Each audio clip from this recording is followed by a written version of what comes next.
Hello po, greetings mga kababayan. Harinawa sa mga oras na ito, saan man kayo naroroon, kayo at inyong mga mahal sa buhay ay nasa mabuting kalagayan. Sa hindi pa po nakakilala sa akin, ito pong muli sa Atty. Rogelio Wong ng Batas Pinoy.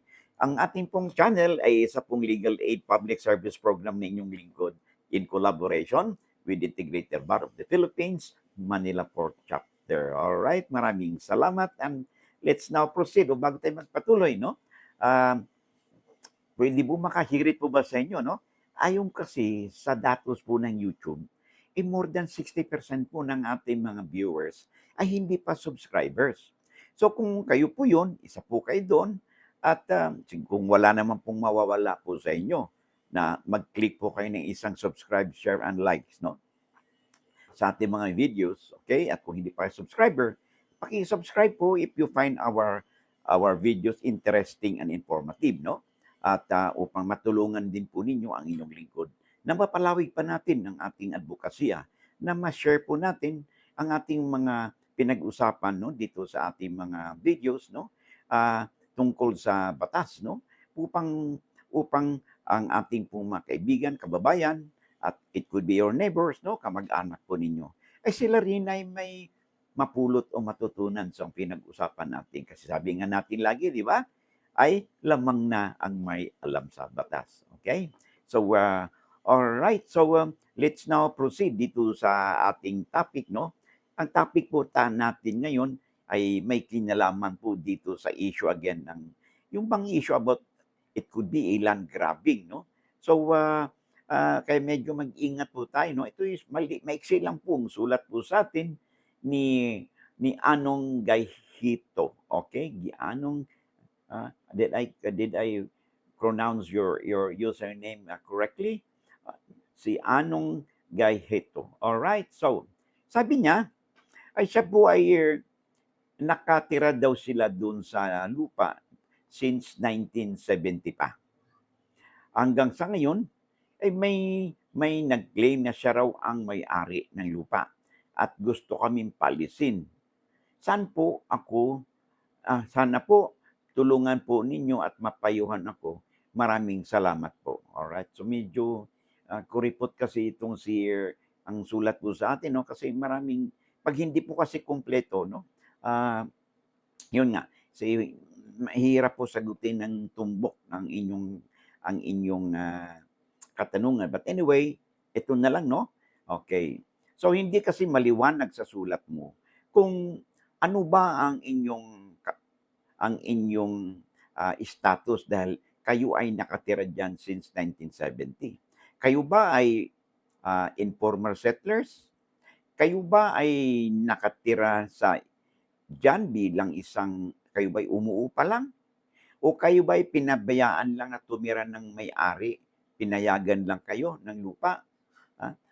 And then, ang lupa bang ito na inyong tinitirahan ay wala nagmamay-ari?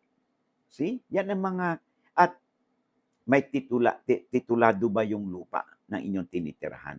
Okay? So, let's go back sa basic. Lagi niyan sinasabi, no? Kung yung lupang iyan, okay, ay walang nagmamay-ari. Okay? Walang nagmamay-ari. Ibig sabihin, hindi siya titulado. Okay? Kahit sabihin natin may klimat, hindi siya titulado. Nandyan kayo since 1970. Ano yung legal na pinanghugutan? Bakit nandyan kayo? Kung wala namang nagpatira sa inyo na may-ari, basta nandyan kayo, ito ba'y namanan ninyo? Ito ba'y nabili ninyo o ng inyong mga ninuno? O kaya nandyan kayo? Okay? Bilang isang may-ari. Okay? So dito na ngayon papasok yung tinatawag nating doktrina ng acquisitive prescription na kung saan ang isang pong tao po, pag in possession doon siya sa lupa na classified as A and D or alienable and disposable land of public domain at hindi ito titulado, okay?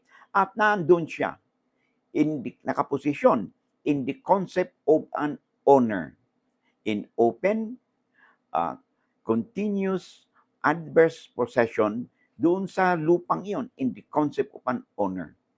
Siya po ay may tuturing na maari siyang mag-invoke ng acquisitive prescription kung siya ay nandun nakatira for at least 10 years in good faith, kung mayroon siyang kasulatan at kung wala naman siyang kasulatan. At kayo ay nandyan in the concept of an owner, no? For the last 30 years or so, whether you are in good faith or in bad faith, basta hindi lang po titulado at nandyan po kayo sa lupang iyan at kayo ay tinuturing ninyo ang inyong sarili na kayo ay nagmamay-ari dyan, then papasok po sa inyong pabor yung tinatawag nating acquisitive prescription na doktrina na isang legal na kadahilanan upang sa ganun ay pwede ninyo itong mapatituluhan, no? Invoking the principle, the doctrine of acquisitive prescription ng lupa. Okay? Now, hindi kasi maliwanag dito kung paano kayo naging possession dyan. But assuming na nga, yung sinasabi natin, no, na nandiyan kayo in the concept of an owner, okay? At hindi titulado yung lupa, okay? Then, 1970 pa kayo dyan, you are deemed to have acquired, no? Yung tinatawag natin yung lupa by acquisitive prescription. Ito'y magiging basihan po ninyo para pagpatituluhan po ninyo ito. Ngayon, doon naman sa tao na nag-claim na sila yung may-ari. Abay, kung wala naman silang ipapakitang katibayan, wala sang pinakitang titulo ng lupa, abay, huwag kayong umalis. Bagkos, ay kailangan, kung kinakailangan, ay nag-claim siya at hindi pa titulado yung lupa, abay, huwag kayong patumpik-tumpik. Tumunta kayo sa kung saan ahensya siya nag-claim. Most likely sa DENR yan, nag-apply siya ng pre-patent, no? Doon, pag nag-apply siya, ay mag-file ka ng protest or opposition doon sa kanyang claimant. Kasi kung kayo in possession dyan sa property at hindi pa titulado yung lupa, okay? You have the superior right na para mag-claim ito at mag-apply po kayo ng pre-patent title doon sa nasabing lupa. Again, invoking yung tinatawag nating the doctrine of acquisitive prescription. Okay? Ngayon, kung kayo ay mayroong tax declaration certificate, siyempre, binubuhis po ninyo yung inyong bahay. Meron kayong tax declaration certificate.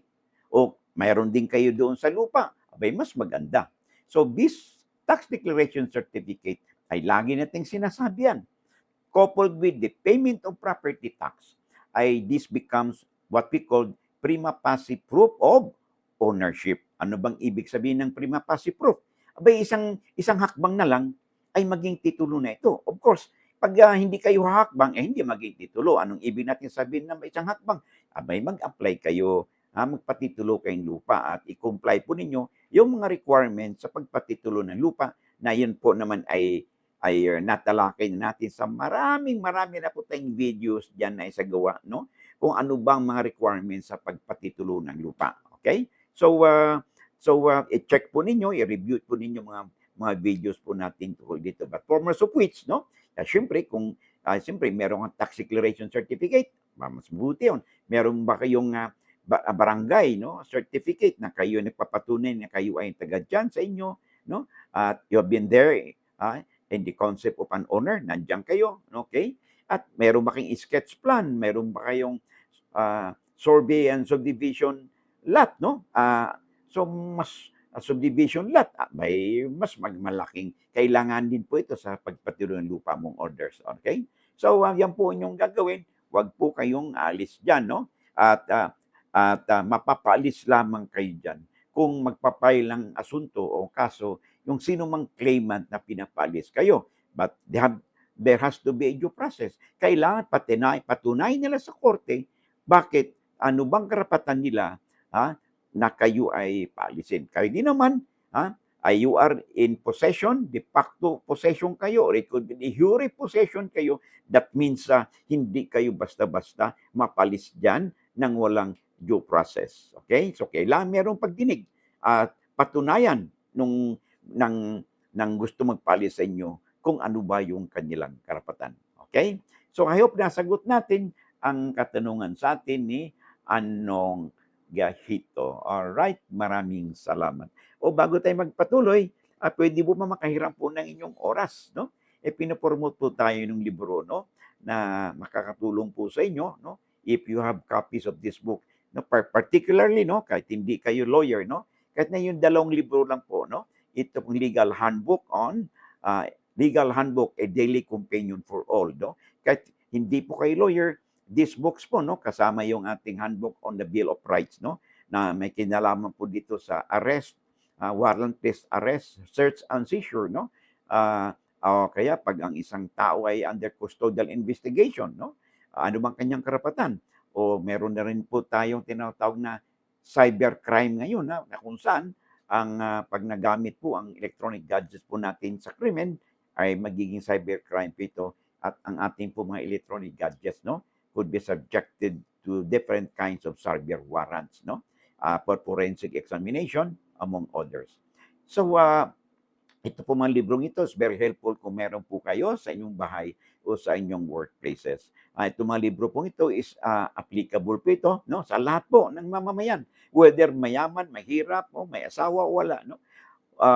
For as long as kayo ay mamamayan at kayo ay nasa Pilipinas, no, ay ang mga batas po nito ay applicable po sa ating lahat. And karamihan po sa ating napag-usapan na o natalakay na sa ating mga videos, no, ay nandiyan po sa legal handbook niya, no, which contains the abstract or the extracts of the laws, no, na may kinalaman po sa buhay po natin from the time na tayo na-conceive, no, hanggang sa nagkapamilya, nagkaanak, nagkaroon ng asawa, nagkaroon ng issue sa marriage, support, no, legal separation, at saka hatian sa mana, last will and testament, tax declaration, pagpatitulo ng lupa, no? At saka land reform, easement and right of way, no? Ay nandiyan po, no? Sa nasabing libro. Very helpful nga kung merong kayong kopya po nito. Okay? So maraming salamat sa inyong oras, no? And okay, let's now go back to our discussion. Sa nga papapasok pa lang, no? At pwede naman po kayong mag-replay, no, nito. Kung hindi pa po kayo nakapag-subscribe, pwede po ba makahirit po sa iyo ng isang hit lang po ng subscribe, share, and like buttons po natin, upang sa ganun po matulungan po ninyo ang inyong lingkod na mapalawig pa natin ang ating advokasya, no, na mapagbigay po tayo ng legal na impormasyon o kaalaman sa ating mga kababayan. So they could be your friends, your relatives, your kapitbahay, your neighbors po ninyo o kakilala ninyo, na upang sila din, no, may mapulot po sa pinag-usapan pa natin at makapag-relate din po sila, no. Pero yun, no, mga pinag-usapan po natin dito could be applicable, no, po sa situation po nila. Okay? So I hope matulungan po ninyo ang inyong lingkod, no, sa usaping ito. Maraming salamat and I hope to see you again in the next video po natin. Maraming salamat and God bless.